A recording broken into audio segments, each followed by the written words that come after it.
Good evening and welcome to another one of Friday Night Magpie, live on the eve of our home game with Fleetwood. That has, I think this is the first time anyone's ever been able to say this, that has passed a pitch inspection today as a result of a rare fungal condition that was causing problems to the pitch. But the match definitely goes ahead. We're delighted to say. On the plus side to debate on the show tonight, a contract extension clause triggered for Alessandro Jata that will keep him here until 2027. Personally, I think it's great news, but I'm struggling to recall a time when such an important and positive announcement for our top goal scorer on the books at the minute, in terms of most number of goals scored in the squad. It has been downplayed to such an extent. I guess one of the questions has to be why we've not heard from Alessandro. The club put it out as part of the owner's statement that we'll be discussing shortly. And when asked at his presser today, Martin Patterson limited his response. I think I counted about 8 words to Alessandro extending the contract. So all a little bizarre, but I think the most important thing is he has signed another contract. Absolutely vital that we kept him. So I think that's really good news. I guess to an extent, it's largely going under the radar at the minute. 7 points from 9 in the last 3 games. We can make it 10 from 12 at the expense of Fleetwood tomorrow. And by anybody's books, that's a great run of results.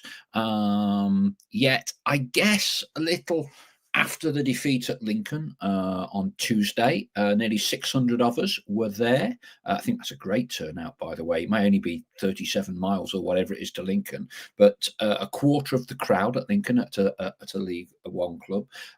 Great turnout. Disappointing result. Didn't learn too much from those players, did we? Almost undermined a little bit the progress that's been made on the pitch in the league, which clearly, of course, is the metric by which we're going to judge the club this season. Owner's statement.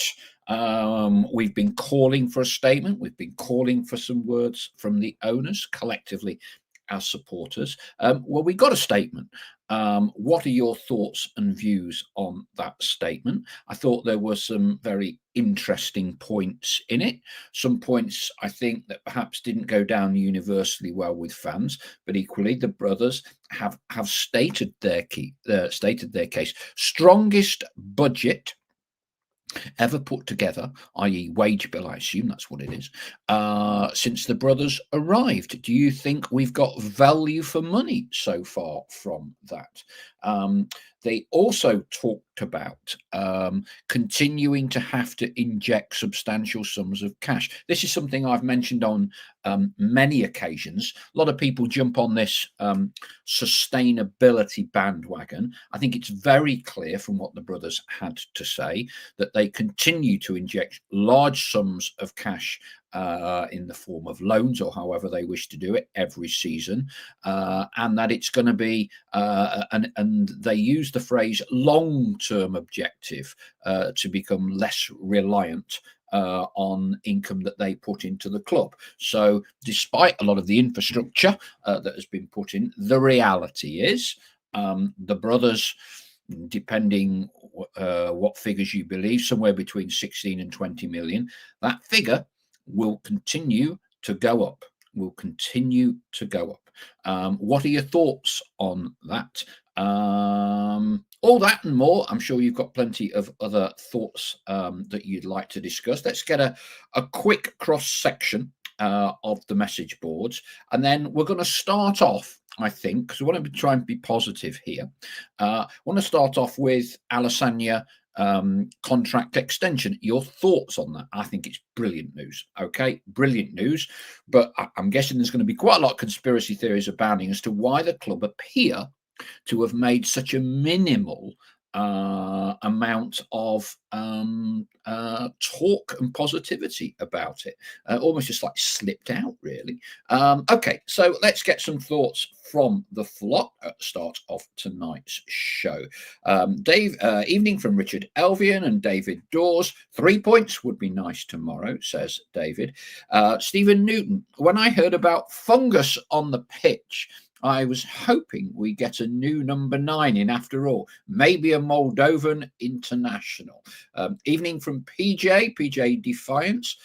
He's in sunny Sheringham in Norfolk, a nice part of the world out there. No number 9, a very flat and uninspiring statement by the brothers. Fungus on the pitch. What's next? Aliens from out of space. Are you not having a good break in Sheringham, PJ? Is the sun and the sand and Norfolk and a bit of, I don't know, Cromer or Norfolk crab not going down well for you? And will you be here tomorrow? I guess, more to the point.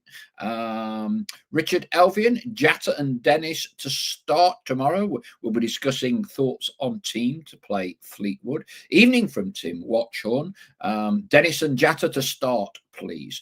Richard Elvian, Jarvis swelling on his arm probably rules him out, question mark. At least it doesn't seem like it's a break. Yes, the update that was given by Martin earlier today was that a player had trodden on Will's arm as he fell to the ground at Lincoln.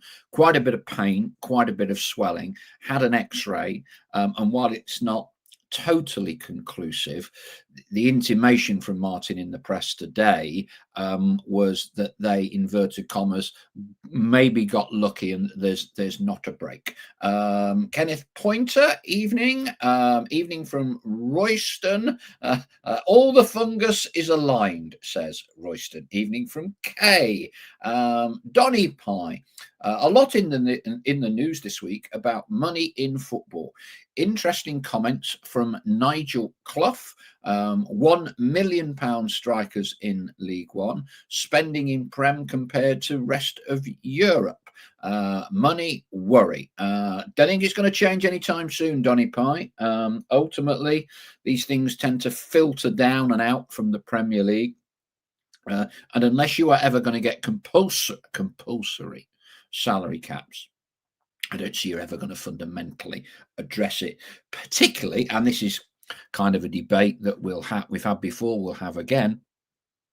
Most usually the clubs that spend the most money, not always, are the ones that get promotion.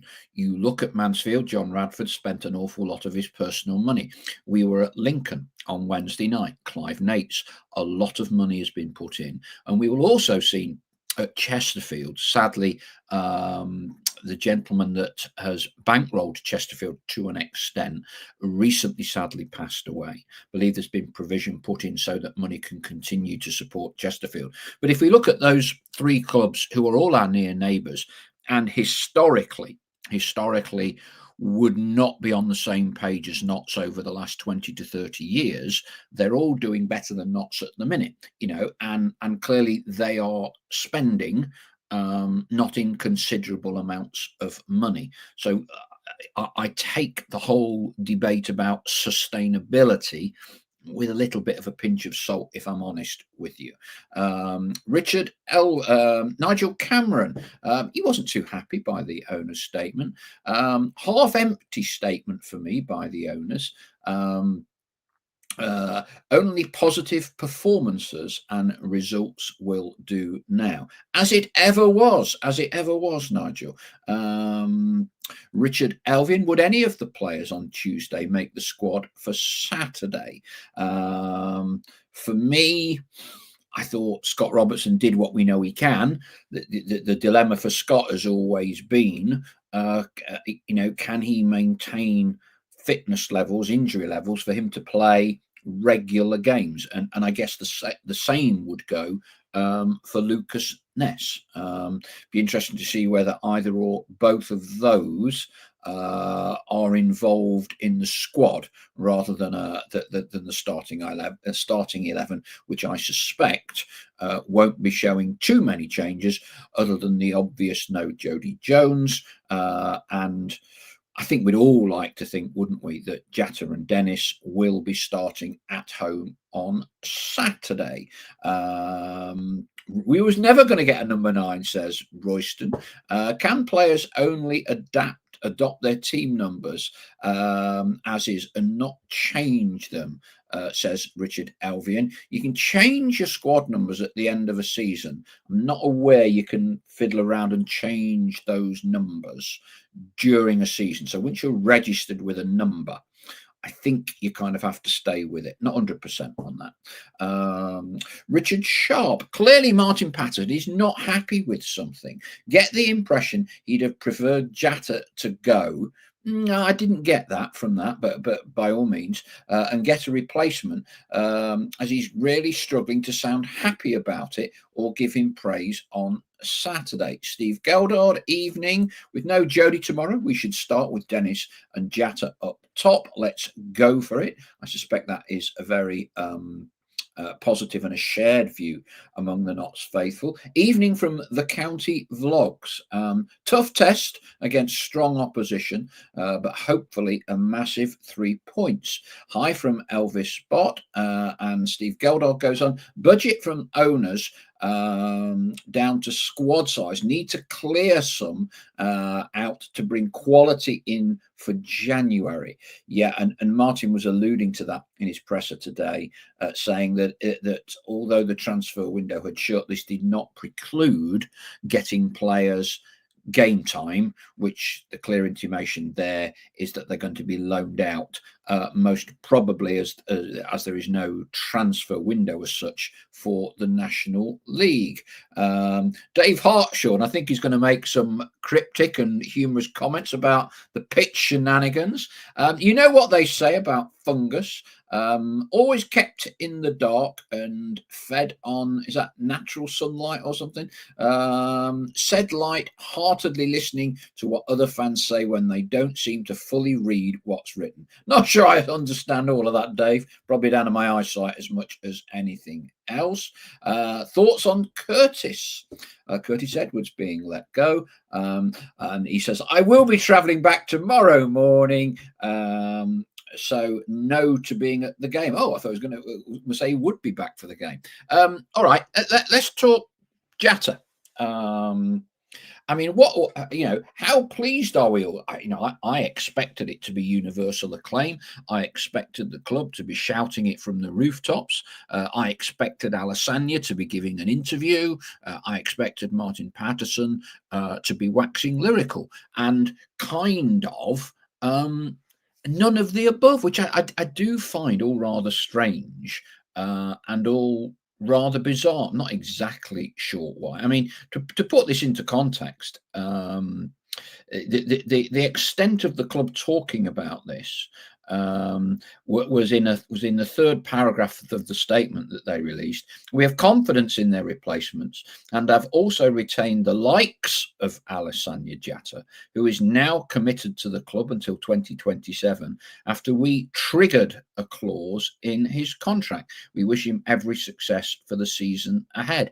All rather minimal. I mean, what does everyone else think? For me, absolutely critical. I think Matthew Dennis has done brilliantly well. We're looking at a small sample size. They're the only game he's played. They're the only games he's played. He cannot do any better. But the way that Martin Patterson was talking, not only do we need two, we needed another one. So I think it's great news. Gets his head down. I thought he looked fine when he came on Saturday. Did the little flick, didn't he? Assist for the goal. And personally, I think Jata and Dennis, if played together at the same time, not one up top and one on the bench, I think they will be a handful for any League Two defence. So I think it's great news. Big Meat says Dennis and Jata to start. Kenneth Pointer, not so just protecting themselves with Alessandra. He will be gone in January. Look, January is a long time. I'd much rather have him for the next 15, 16 games that not be happening. I mean, I'll throw this one at you. Not so often talk about players. I think Roberto Gagliardi has mentioned this about players having their price. If Matt Dennis has got double figures, which he's clearly looking good at the minute, has got double figures come January the 1st, hey, it may well be clubs looking at Matthew Dennis. We live in an instant world and an instant society these days. We're running before we can walk. If he's got 13, 14 goals going into January the 1st, I promise you, clubs will be looking at him. Clubs will be looking at him. Andy Esom, sorry, let's just go back. Richard Elvin, a lot of noise around AJ. Maybe needed it to be an underwhelming release of information. But yeah, but you have signed him, haven't you? So why wouldn't you be making a big positive about that? Richard Elvin, let's see how Alassania's form is to indicate whether there will be any interest in January. Lucas Nesfasuni Alfrogi says Richard Elvian from a team perspective. Greza has been busy laying herringbone floors and God knows what else for a few weeks now. Won't be at the game tomorrow, spreading out Uncle John's ashes down in Telford. However, I believe we will send Fleetwood back to Blackpool with a flea in their ear. Let's certainly hope so. Nick G, I think the disappointing thing is we were promised all money from transfers to go on new players, no cash transfers. So how much are we spending on wages and severance pay? Perhaps we could just pick up there Curtis Edwards, because that was mentioned a little bit earlier in the show. So Curtis's contract terminated by mutual consent. The mechanics of that is that the way these deals are normally structured is that the club will save a bit of money on his overall contract that they would have paid out until the end of the season. The player will still get the lion's share of his contract. Can be anywhere between 70-80%. Varies obviously from case to case. But the player then leaves, so is off Knotz's wage bill. Normally, that is done with a view to that they have another club potentially lined up somewhere else, and will do a deal there. Now, whether that means Curtis going back to the National League or he is now a free agent, so that would give him a little bit more flexibility. I think Curtis was one of a group of players we signed who in flashes looked really good, but struggled to get any real regular game time, and of course had the injury last year. And I guess it's kind of indicative of the football world. If you are not getting regular game time and you are a senior professional, Curtis is what, 27, 28, clearly they're not going to be happy with that. So I think it is in everybody's best interests that you can try and reach an agreement. And so fair play to Curtis for agreeing to the terms that Knott's offered. And we talk, don't we, about these phrases like bomb squads, I think is the in phrase for players that are not getting near first team minutes.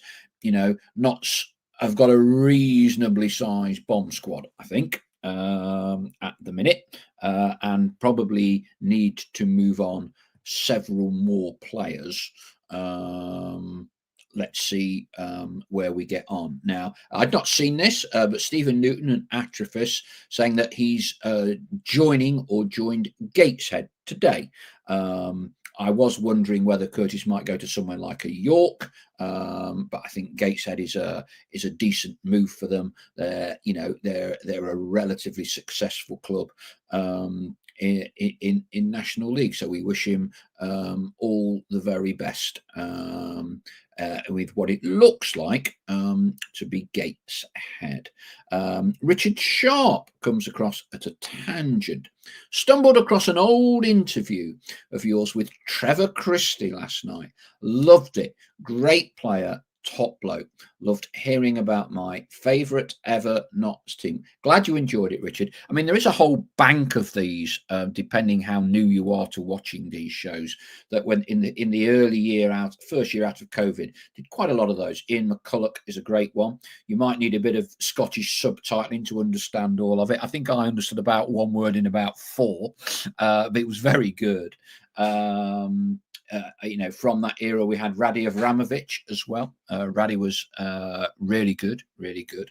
And a lot of the players are very, very candid and reveal things that ultimately we didn't really know about the club. Another one that's worth a listen to, if you wanted to check it out, is the Roy Carroll one. Now, Roy's played for the biggest clubs in the world, Manchester United. His father was a Notts fan, and he kept that pretty quiet. And there's some great stories that Roy tells about how his dad would have been more proud of him making his debut for Notts County than he was for Roy making his debut for Manchester United. So that kind of puts things into a little bit of context. Excuse me. Steve Geldard says, if Dennis continues with form and not sell, this would send a negative attitude to fans.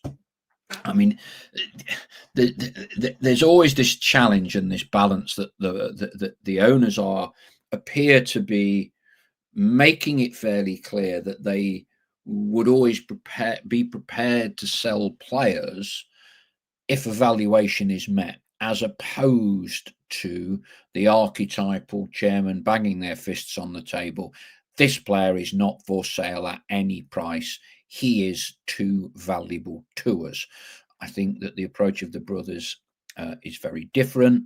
Not saying I'm a massive fan of that, probably far from it, but I think that the way the brothers operate the club, they do wield the clout when it comes to recruitment, wages, and that's the Notts model that they wish to operate. I'd be interested to see slightly longer term how Martin Patterson continues to accommodate that.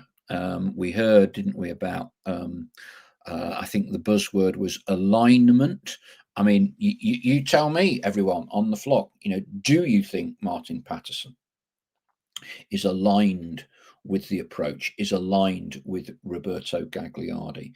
I think he used the word today in his press briefing when he was asked by Adam Hassel, a very good interview, and he was asking about input and his thoughts on signings, and he actually used the word I'm irrelevant. It's irrelevant, and my takeaway from that was Martin is effectively dismissing his own input into signings.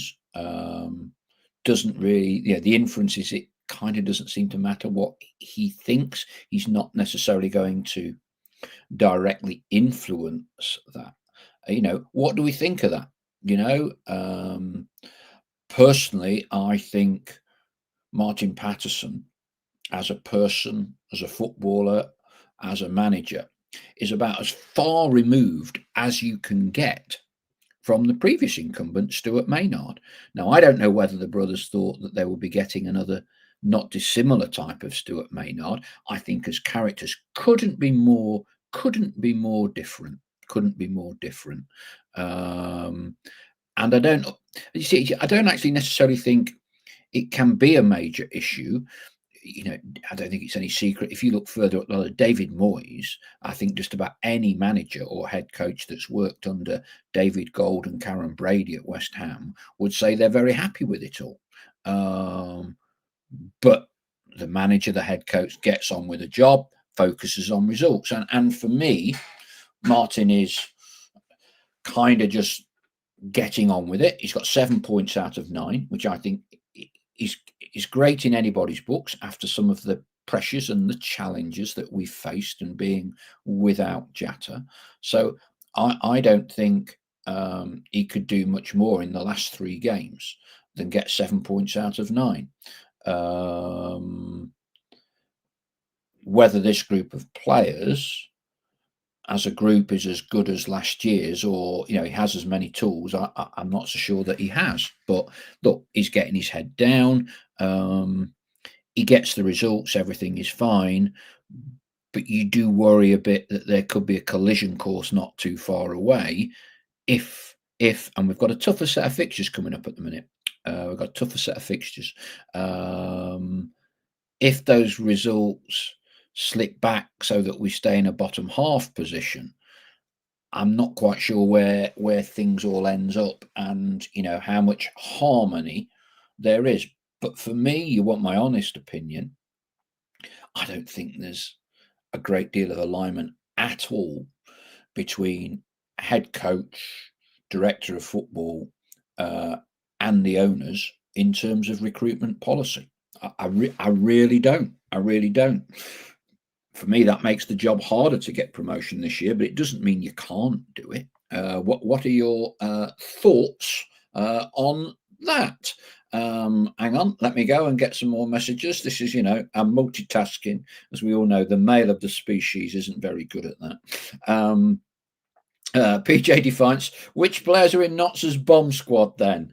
Well, I think you could. I think there's quite a few of them on parade against Lincoln, PJ. Steve Geldard, if Dennis continues with his form, sorry, I've mentioned that one already. My apologies. Ian Cooks, Ian's back. Evening, Ian.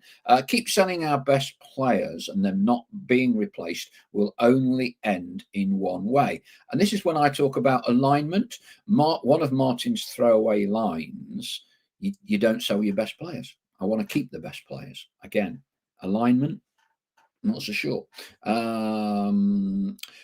Jack Hobbs, Tyrese Hall to play instead of Jody, or Dennis or Jata up top together. No brainer for me on that one, Jack. Dennis and Jata up top.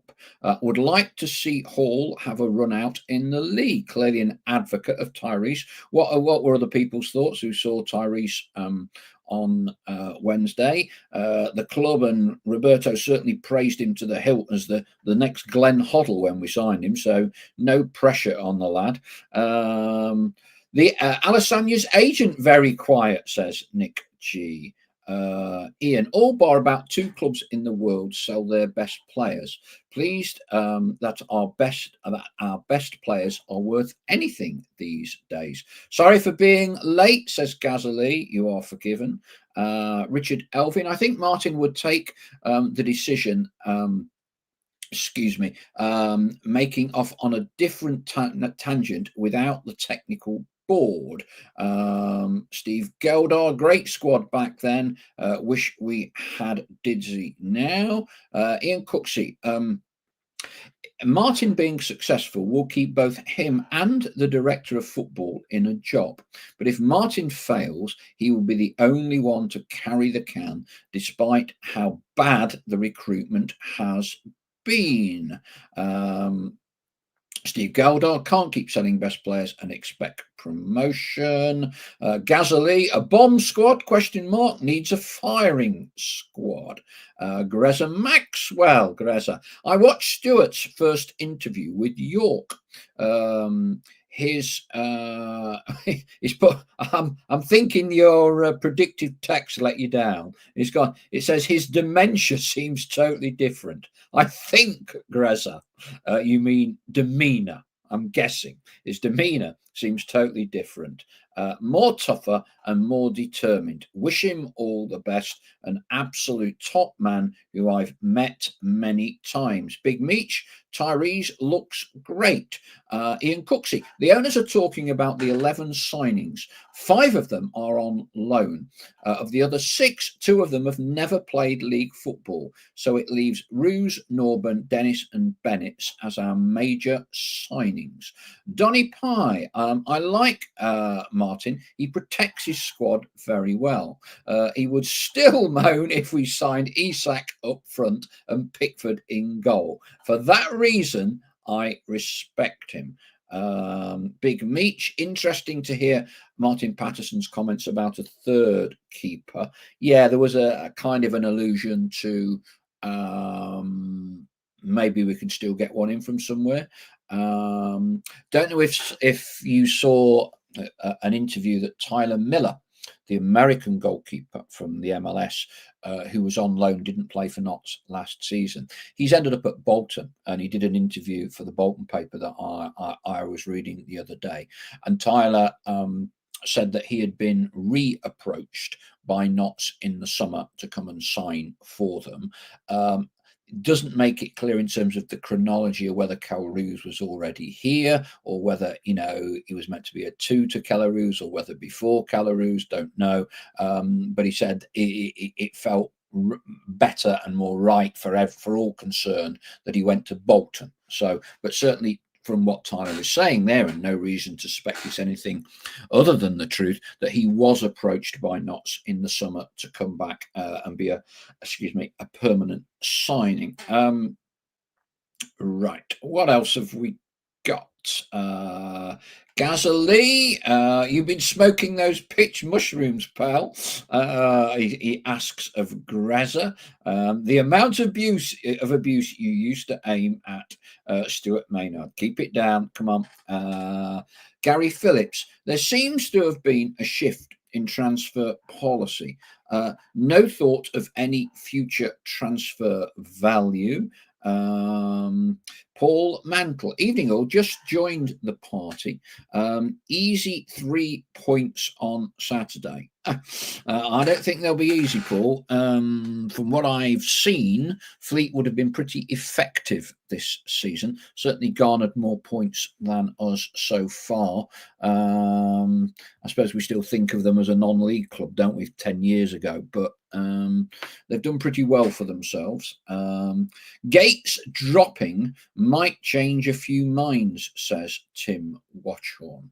A couple of the bits from the owner's statement that I just wanted to pick out in terms of finances in football. And I thought it was interesting that despite Paddle, Nest, and other acquisitions, which will generate funds to go into the club, the brothers spelled out, and I think this is kind of a reality check to everybody. And I've always thought this was the case, as you know, but when we had the chief executive 13, 14 months ago on the show, Joe Palmer, he spoke about moving towards that sustainable model, break even. Personally, I don't think it's happening in the next 10 years. And I'm not sure it ever will, just because that's the way football is. But the brothers said in this statement, these investments are in addition to the significant sums we as owners continue to inject into the club every year to cover operating costs. I think that's pretty unequivocal. By successfully developing and delivering innovative projects, our CEO, Joe Palmer, and his team are laying the foundations for the club to become less reliant. Yeah, not break even, less reliant on owner funding and traditional income streams, in line with our long term. Long term's a long time normally. Long-term goal to put Notts County in a position of financial sustainability. So at the minute, I think one or two people have got a bit of a downer on the brothers and Roberto Gagliardi. And I think you've got to be very, very, very careful what you wish for in football. Overall, the brothers have delivered an upward trajectory for the club.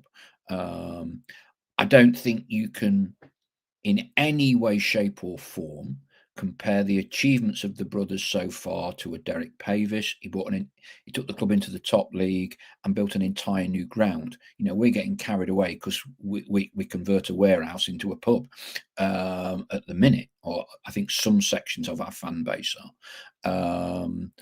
Jack Dunnett took the club from 90th in the Football League up into the top division. So I don't think that they can even be considered in that ballpark of successful owners of this football club. But of the last 20 years, and it's a pretty low bar, they've certainly done extremely well. And I do worry a little bit. They're at a bit of a crossroads at the minute. As fans, I'm a fan, you are all fans. I'm expecting this club to get promoted. I thought we blew it last year. Poor transfer window in January. I think we failed to capitalise on having a talent of the calibre of David McGoldrick. You look at what Doncaster did in the transfer window in January, same place as us, strengthened properly with, I'm not going to use the word oven ready, but with seasoned players, and they got promoted. And then some of our fan base turn around and go, but we weren't good enough to be able to play in League One. We'd have come straight back down. Take a look at the promoted clubs where they are right now. They're doing fine. In fact, they're doing well. Doncaster, Bradford, because you recruit better, and you can get better players. You can spend more money on wages to get better players. So I think they missed the boat last season. And I think some of the pessimism at the minute among Notts is the director of football and the recruitment policy, which I think has underwhelmed a large number of people. Martin has arrived. We all want him to do well, but his previous managerial record is not one of a proven promotion winner, and as such, the only way he loses that tag is by delivering a promotion at Notts County, which I think has to be his brief. It can't be anything else. We got rid of Stuart Maynard because we finished in the playoff place, and that was clearly deemed not good enough. So I would counsel some caution in terms of jumping up too much at the moment with regards to brothers, because everybody learns on the job, don't they? But that said, you can't continually just say, trust this, doesn't matter, we're fine, they saved the club, etc. Because just about every other owner in my lifetime at this football club saved the club. They all did. And then it's what you do in your tenure with the club. And normally you have a 1 year, 2 year honeymoon period. Ray True took the club up straight away, appointed Steve Cottrell, got us straight up. Alan Hardy, Notts were going out the league, record number was at 10 defeats, steered them to safety first year, got them into the playoffs the second. But then these things started to plummet. Now, I don't think things are going to plummet under the brothers, but as a fan base, we not unnaturally, it's a double-edged sword when you have one of the 2 or 3 biggest crowd fan bases in a division. It's great for revenue, it's great for support, it's great for momentum, but with having larger crowds, that brings responsibility to be successful. The single most important revenue stream of any football club are its crowds, and we get more than 99% of all other clubs in this division. As such, that should put us in a position to assemble a group of players and a coaching and management team that puts us challenging, not just for playoffs, but challenging for automatics. That comes with the territory. And I think at the minute there is a large amount of concern among our fan base that we are a mid-table team at best. Results will either prove or disprove that, and that's why I think it's great Martin Patterson has taken 7 from the last 9, and if we can get a result tomorrow, starts to give you back some of that momentum. But I think it's fair to say right now that the jury is out on this season. Forget the previous years. On this season, I think the jury is out, and it is up to Martin, with the players that he has got, to get results that are commensurate with a promotion chasing team. I think he's got a lot harder job than Stuart Maynard had last year, because I don't think overall he has the same level of match winner and caliber. And personally, I think the squad, as we've said before, is imbalanced. Very little cover, fat, spare, call it what you will, down the spine of our team. Lots of opportunities, options, wing backs, and all the rest of it, but down the spine of our team, I think we're exposed, and we are very reliant on not picking up injuries between now and January. Let's get the thoughts after that bit of a monologue. Let's get some. Greza Maxwell having a bit of banter. PJ Defiance is going down the slot machines at Sheringham, being dragged out to go on the 2p machines. I love them years ago. Stay safe and have a good time tomorrow. What else have we got? Gary Phillips, aren't we still paying off the Munto debts? Is that still a problem? Gary, we're not paying the Munto debts off. We never have been. They were settled a long time ago. Alan Hardy wasn't paying them off. The brothers aren't paying them off. So answer no. Ian Cooksey, I think, but I could be wrong. Fleetwood are the only team currently in the league that we've never beaten in league football. That rings a bell, Ian, from somewhere. We've drawn a lot against them, haven't we?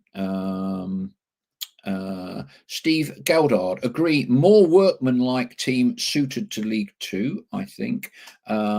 Nick G, got the feeling Martin has been told to toe the line and make use of the squad in hand. There will come a time when Martin will say, these are not my players.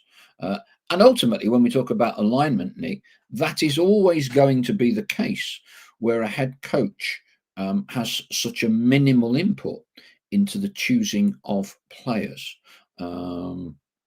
Andy Eason, I'd like to see Cameron Muir and or Harrison Iwunzi given the opportunity to take a seat on the bench as the backup strikers to Matty Dennis and AJ. Use them or their growth will be stunted. Gary Phillips, the problems aren't with the owners. If our budget is so high, then has Gagliardi spent well? No chance of selling for profit on any of his signings. Fans of previous clubs where Gagliardi has worked have mostly very scathing views about the ability. Understand the point, Gary. The obvious one there, or individual, that would kind of buck the overall point that you're making would be Matty Dennis as it stands. Ian Cooksey, I'm not sure these owners grasp what is required to get promotion in league football. Too much reliance on stats and data. I do my very best in these shows, Ian, not to go on a diatribe about stats and data. Have you noticed that all these stato types have gone very quiet recently?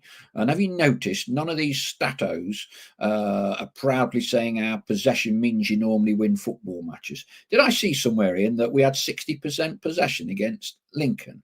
We got battered. Let's be perfectly honest. We got battered. Gary Phillips goes on, absolutely spot on about the January transfer window. Was it Port Vale that signed a couple of lone strikers that scored loads of goals and fired them to promotion? Ian Cooksey, I'm bored of people saying they saved the club. Why are we prepared to accept mediocrity because of this emotional claptrap?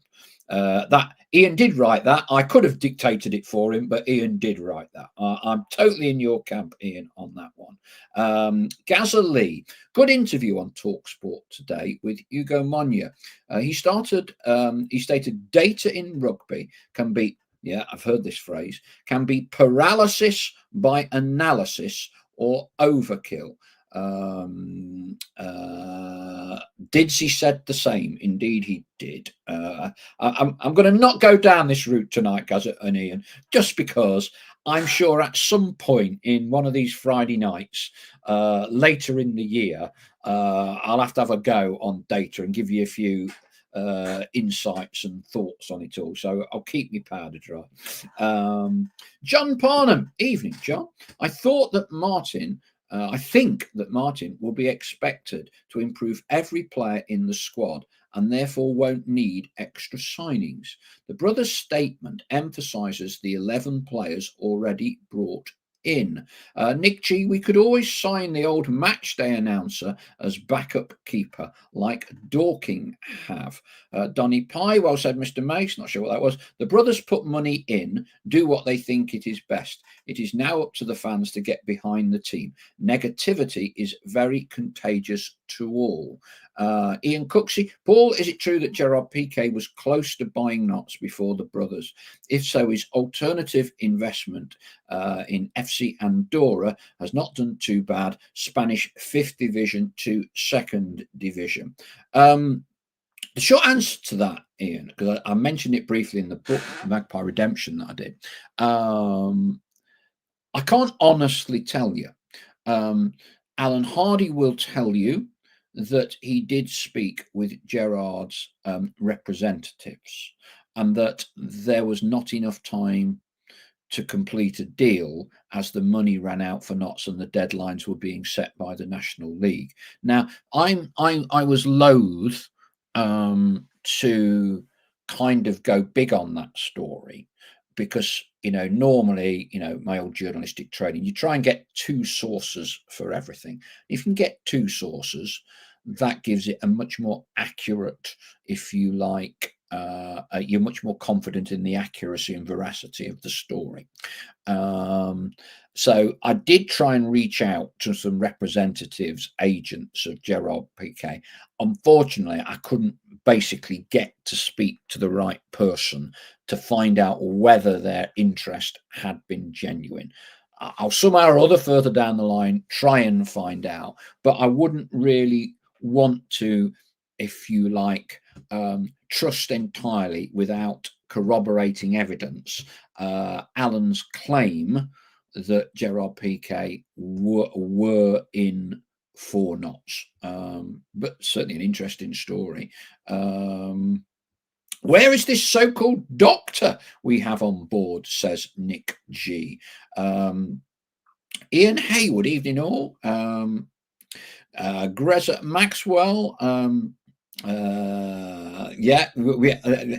Greza won a very, very valuable shirt at one of at the Lee Hughes evening, double gold band around the badge. It was the actual shirt he wore for the hat-trick on the opening day against Bradford. And you better not sell that one, Greza. You need to keep that, all right, and look after it, okay? You and I are definitely on the same wavelength, says Ian Cooksey. Killer line, does anyone believe anything Hardy ever said? I understand the sentiment. Ian Cooksey, with Taylor Swift getting engaged, do you think her boyfriend, that's Travis Kelce, would buy her a football club as an engagement gift? This was after, was it a Daily Star front page story or something? Quite bizarre, Taylor Swift and Notts County. Elvis Bott should have got Street on loan from Lincoln. He didn't do too bad for Doncaster last season. Absolutely, Elvis. Possession means nothing unless you score and win, says Steve Geldor. Killer line, you're much more diplomatic than me, Paul. Well, I am on this show anyway. Gary Phillips, if we need to cut the cloth to break even, most fans would understand. All of the talk hyping up our chances is part of the issue. Expectations are so high, unrealistically so, maybe. What do you think, Gary? No, I don't think our expectations are too high at all. If you are one of the two or three biggest clubs in a division, and I define in this case biggest by the amount of support that you have, then you absolutely should be top three, top four, top five, because that gives you more revenue. It should make for a much more partisan atmosphere at home games. Yes, it brings pressures with it. If you asked a club, if you asked Bromley, would they rather have 1,500 fans or 9,000 fans? What do you think Annie Woodman would say? Now, it brings pressure with you with the 9,000 fans, but of course you want more fans. And personally, I think, if you want a soundbite, at the minute, for me, the single biggest inhibitor to our chances of gaining a promotion in the EFL, because we haven't got one yet. We've had one out the National League. I'm not sure whether they count or not. It is fundamentally the style of play that we play. Stats, data, while important, Thomas Frank, Brentford. It's all about, Brentford will tell you it's all about data, all about data. Thomas Frank joins Tottenham Hotspur. And what does he say in his first press conference? Data is 5%. Data is 5%. I'm not sure whether that's the way we try and do it is the ideal way to get out of this division. Not sure. We'll see. Ian Cooksey, as Jimmy used to say, if you didn't score, you didn't win. Nick G, don't believe the Mansfield owners have anywhere near the wealth of the brothers, 6,000 average gates, but always manage to attract better players. Well, the reason, Nick, Mansfield, and I would put Lincoln into the same category. The reason that with smaller gates they attract better players is they offer more money. It's the bottom line, and they also have managers who are much more directly and actively involved in the recruitment of players. It's a point perhaps to be debated on another show. Does our model and our philosophy neuter a head coach or a manager to the point where you strip them of their responsibilities and power and ability to manage? I cringe every time I hear this phrase about the head coach's job at Notts County is to improve the players. No, it's not. It's not. It's not his job to improve the players. It's his job to get promotion. That's his job. Or it is when you have a club of the size and supporter base of Notts County in League Two. Hey, if we're in the Championship, right? Let's dream for a minute. Clearly, I think it would be a tad unfair to say to your new manager, it's your job to get us promoted into the Premier League. First season. Notts County, where we are at the minute, the only thing it can be is to get promotion. Yeah, and some of our fan base talk about this as well. Martin's job is to improve players. No, it's not. As far as I'm concerned, he can make all the players worse individually, but if as a team we get 85 points, hey, make them worse. I'm not bothered. All I am bothered about, points on the board and getting promotion.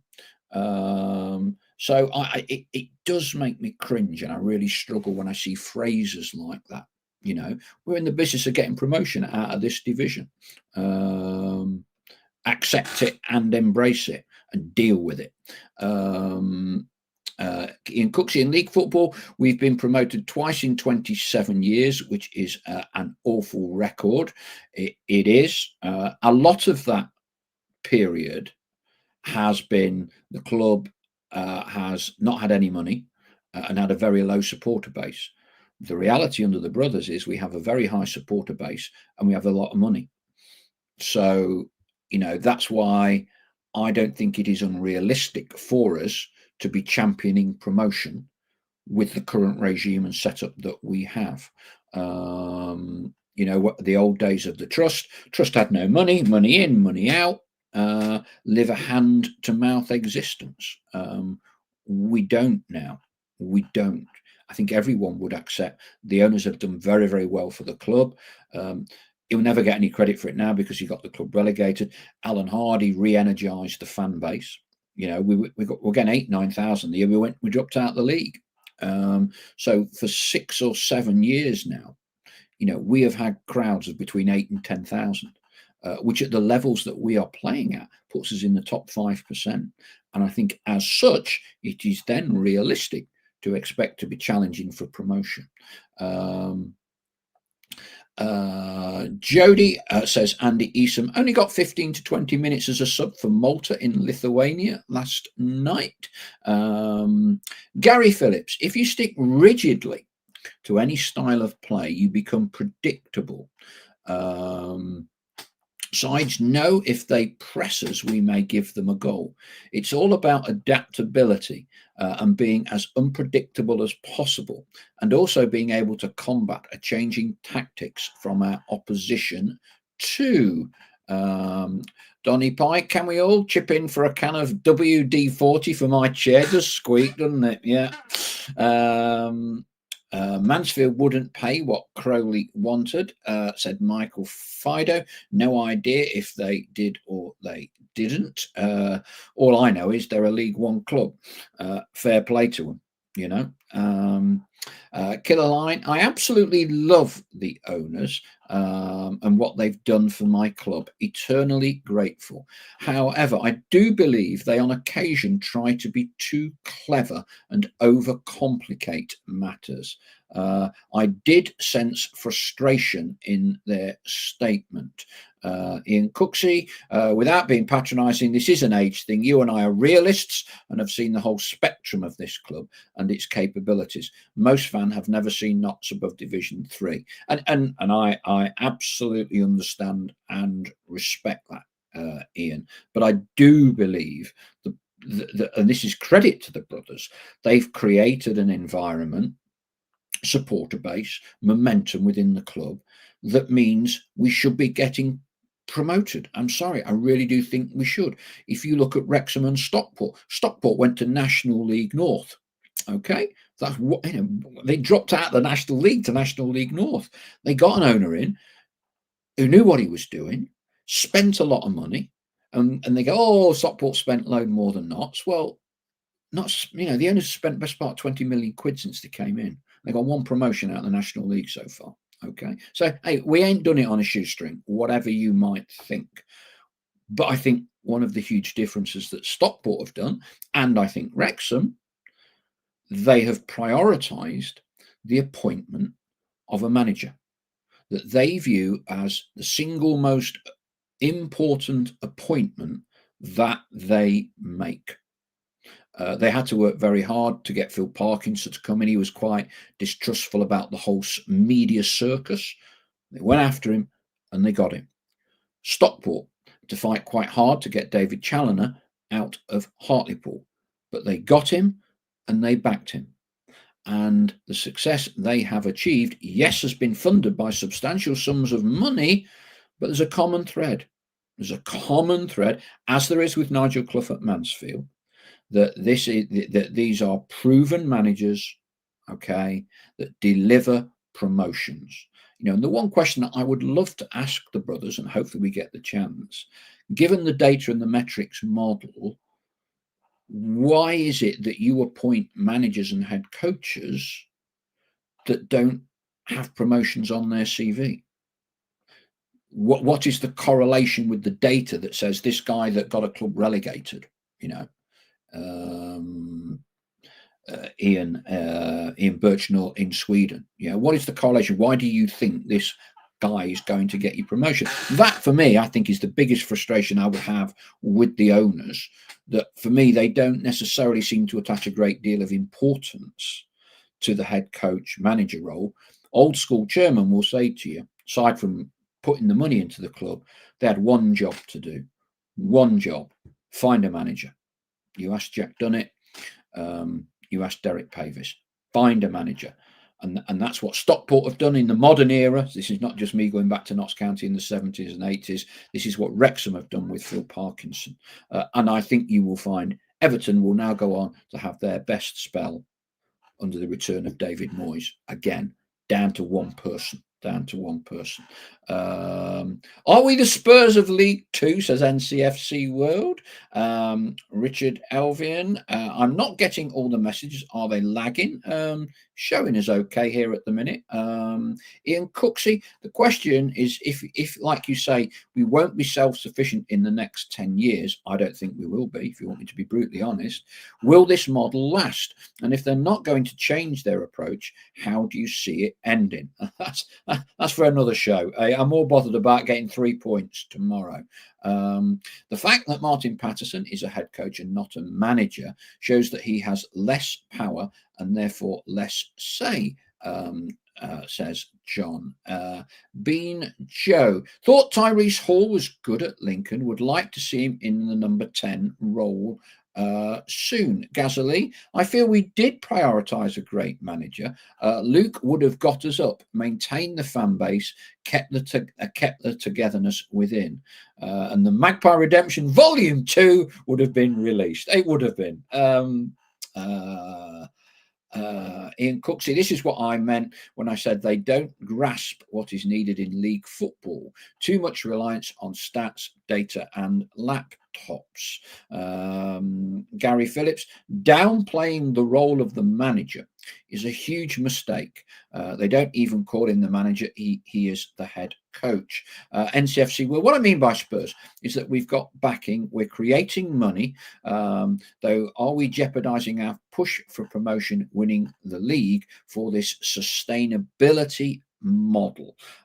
We shall see. We shall see. Anyway, we've done an hour. I'm sure lots of you must have better things to be doing on a Friday evening than listening to me and the thoughts of your fellow flock members. Thank you as always for tonight. Thank you to our official partners, the Big Shed at the Trent Navigation and JH Accountants. Word two, I'm just going to have a little tryout on a Sunday. We're going to do, a bit like the papers say, the Magpie Sunday supplement, when I've had a chance to compose my thoughts a bit and we've seen what all the other results are and have a bit of a resume of the game on Saturday and the weekend as a whole. So Magpie Sunday supplement will be, I'll be bringing you one of those on Sunday morning. More details to follow on the socials. Probably get it out for about 10:30. A bit more of a considered view from the weekend game. Doesn't affect all the other programming that we do. We'll be back with Stell on Monday evening, reviewing Fleetwood.